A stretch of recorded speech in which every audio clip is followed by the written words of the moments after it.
Grandpa said that person is the culprit.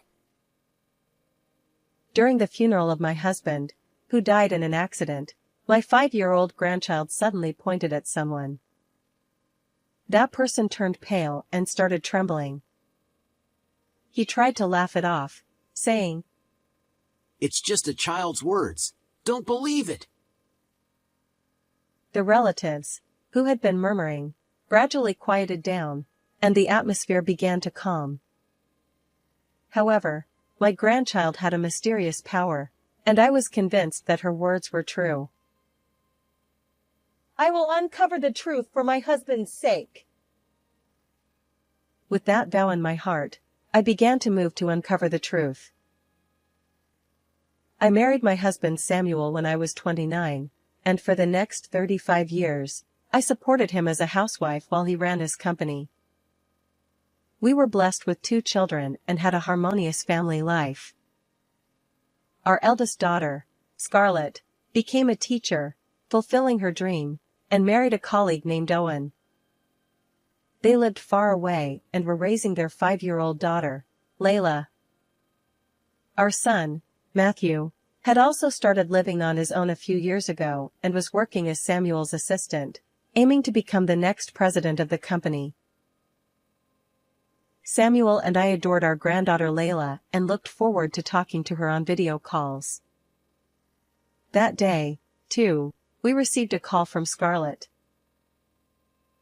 Grandpa, Grandma, I played with water at kindergarten today.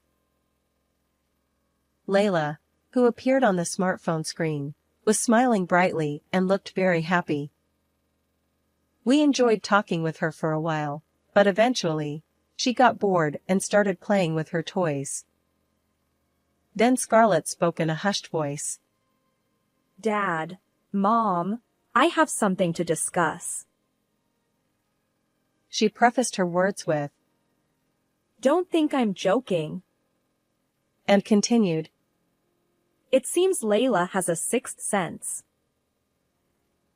According to Scarlett, when they passed by the accident site, Layla would tearfully say, "It must have hurt," to seemingly nothing, or she would seriously talk about seeing a grandmother on her kindergarten friend's back.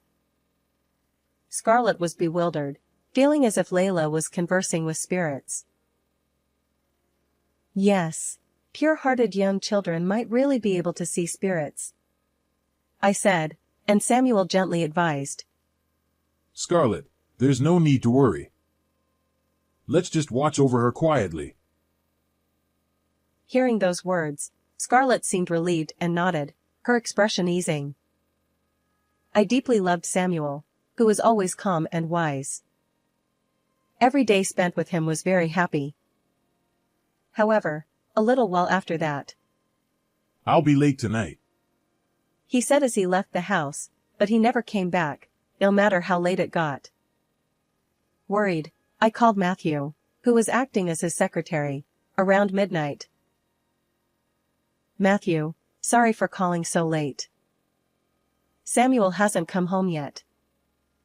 Was he at a work dinner or something?" I asked, and I heard the sound of pages turning. "Dad said he was going out for drinks with Mateo tonight." Mateo was a classmate from Samuel's college days and could be called his best friend. I knew him too, and we were close as families. "Oh, if that's the case, then it's fine." "You know, Mom's birthday is coming up soon, right? Dad said he was going to discuss a present with Mateo. So, I don't think you need to worry." Hearing Matthew's cheerful laugh, I felt relieved. It wasn't unusual for Samuel to have a lively conversation with Mateo and stay out late. "Then, I guess I don't need to worry. Let's go to bed. Good night." I hung up the phone with Matthew and crawled into bed. However, I was later awakened by the ringing of my phone echoing through the room. Groggily, I checked the time. It was 3:30 a.m.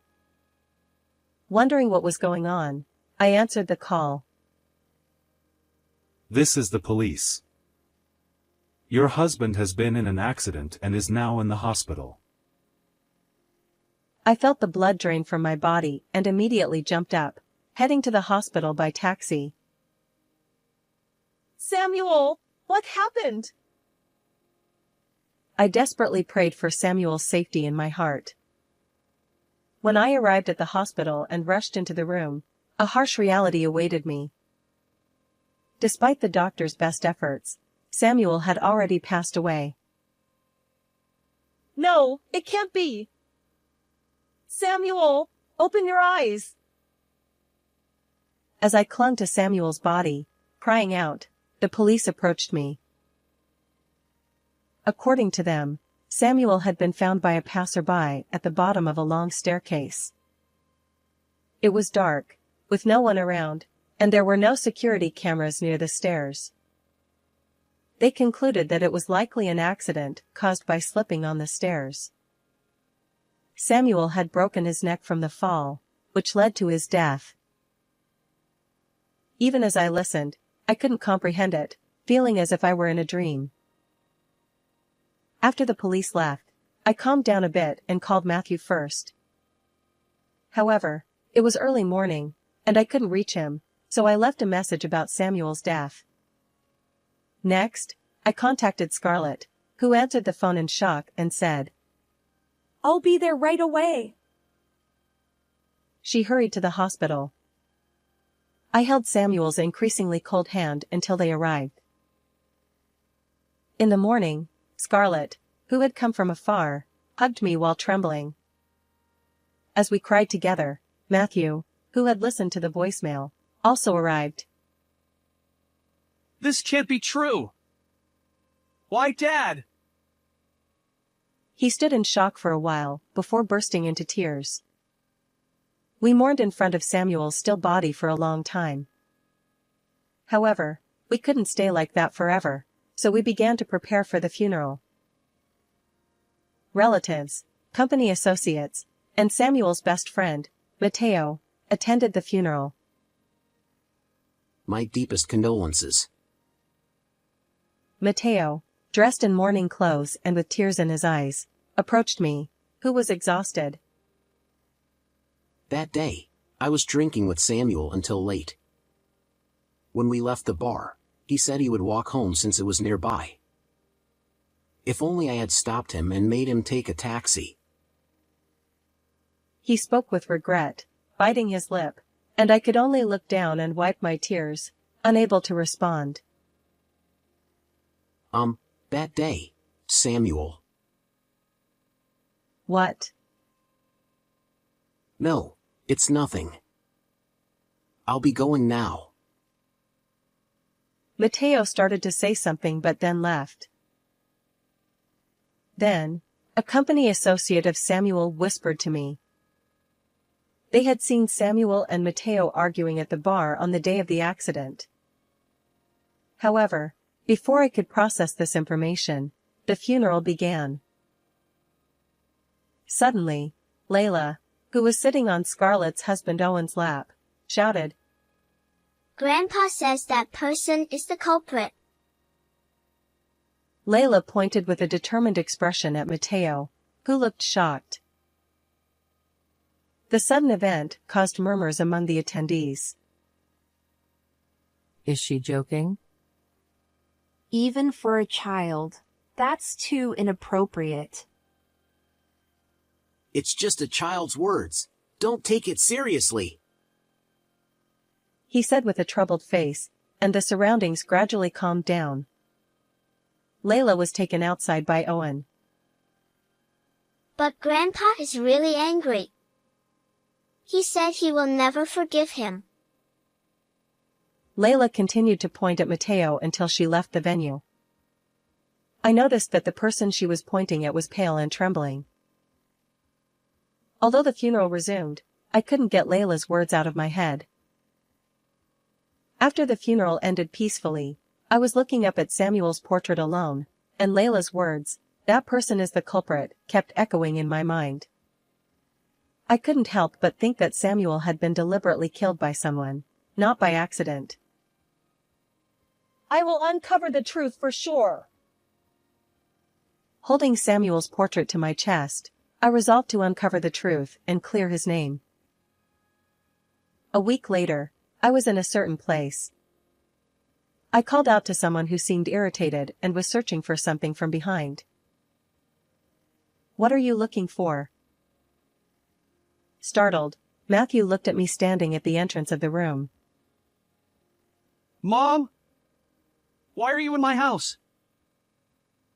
I showed him the key I was holding, as he looked agitated.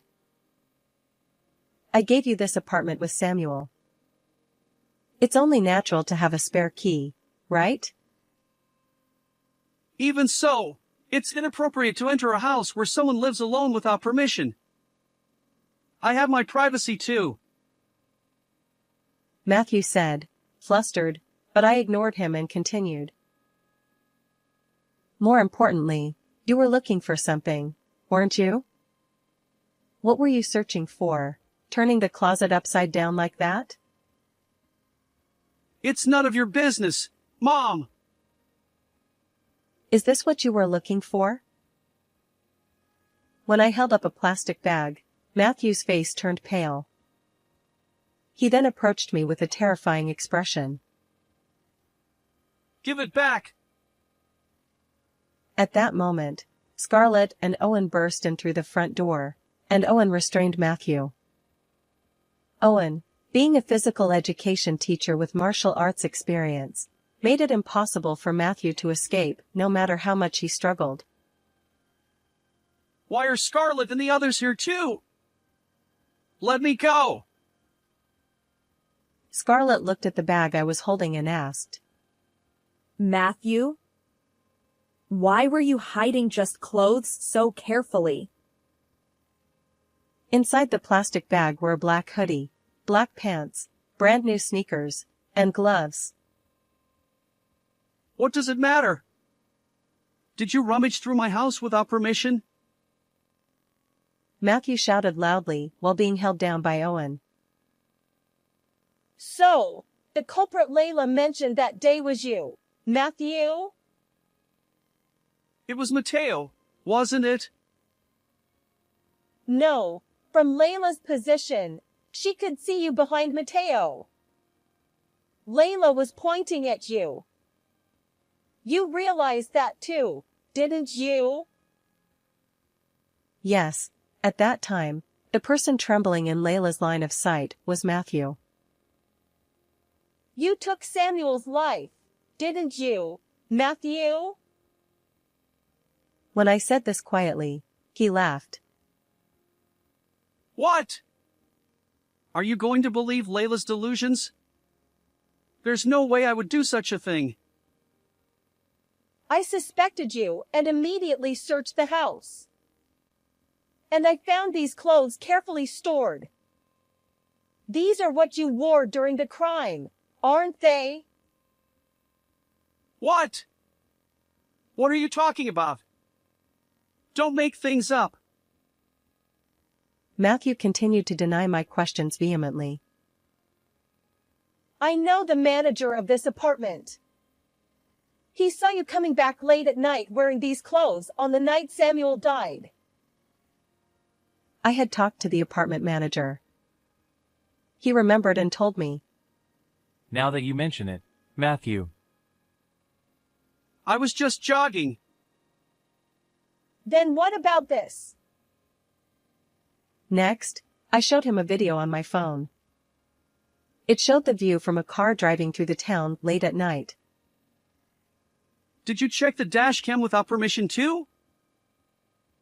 At the time of the accident, you parked at a coin parking near those stairs and returned about 30 minutes later. What business did you have there in the middle of the night? When I asked, looking straight at Matthew, he averted his eyes and fell silent. I spoke with Mateo. He said that on that day, Samuel confided in him about his troubled relationship with you. According to him, Matthew would flaunt his status as the CEO's son at the company and treat other employees arrogantly. However, his work as a secretary was sloppy, and Samuel often scolded him. Samuel kept this from me and Scarlett to avoid worrying us. On the day of the funeral, Mateo tried to tell me about this, but decided to keep quiet, thinking it was unrelated to the accident. He also mentioned that he got heated while discussing Matthew's upbringing, which was likely the argument Samuel's colleagues witnessed. Matthew, I'll ask you again. Did you take Samuel's life? As Scarlett, Owen, and I watched with bated breath, Matthew glared at me with hatred. What if I deny it? I'll take these clothes to the police for investigation. They should find some evidence. Matthew nodded and sighed deeply. Yes, I did it. His motive was incredibly selfish. While Samuel was usually kind, he was very strict at work. Matthew resented Samuel for constantly nagging and trying to guide him.